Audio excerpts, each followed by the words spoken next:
This First Alert weather update is brought to you by Custom Engineering, Heating and Cooling.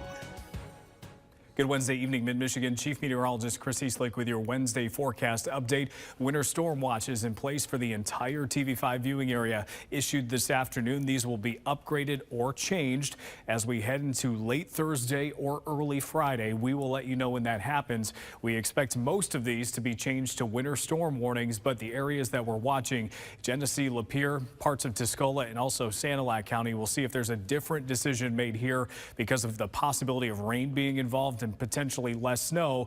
That being said, we still expect those areas to get a good amount of snow even with that rain involved. So it may be more of a higher end advisory rather than warning, but really it's just a difference in terminology. We expect this to be an impactful storm system. The probability of reaching winter storm warning criteria over the area, which is 6 inches of snow or more in a 6 to 9 hour period or 8 inches or more in a 12-hour period, is greater than 80% in this purple shaded area. And it's about 50% to 80% in the rest of the TV5 viewing area. So a pretty confident storm system here, barring a huge change. Your First Alert pinpoint Doppler radar is dry tonight. We don't want you to forget about the possibility of snow early tomorrow morning.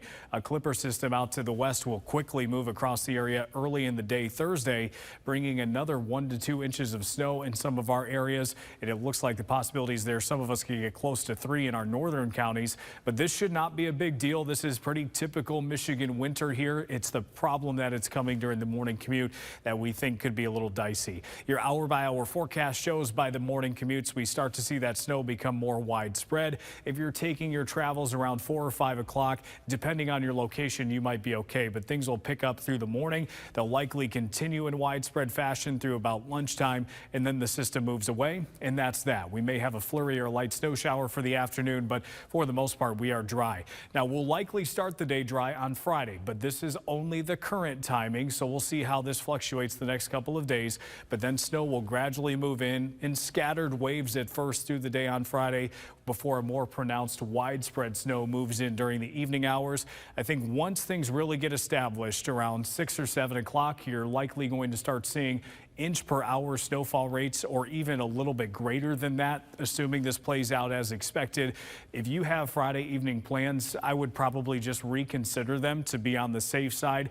This will add up very quickly. Roads will likely be slick, and it looks like that will continue at times into early Saturday. Again, rain could be briefly involved in the thumb, so we've kept our snowfall amounts a little bit lower there of around a 4 to 8 inch zone to account for that. But again, we still expect good snowfall there even with some of the rain. It's just potentially a little bit lower than elsewhere. We've started with 8 to 12 inches in this purple shaded area, 6 to 10 around Saginaw and Bay City and the northern thumb. Please know that this map could be adjusted upward a little bit depending on how things shake out. This is just our first go of it to give you somewhat of an idea of what's ahead, but adjustments will be made. We expect winds to pick up into Friday, gusts between 25 to 50 miles per hour. That could not only lead to blowing and drifting snow. The snow will be a little bit fluffier than our last system, but also the possibility of power outages. And with wind gusts lingering into the day on Saturday, it looks like it may be difficult to actually restore some of those power outages because of the strong wind. So we definitely need to be mindful of that. At least have a plan in the back of your mind if you do lose power. Your 7-day forecast shows temperatures into next week will likely be in the teens with overnight lows in the single numbers, so a very cold Arctic stretch on the way for next week.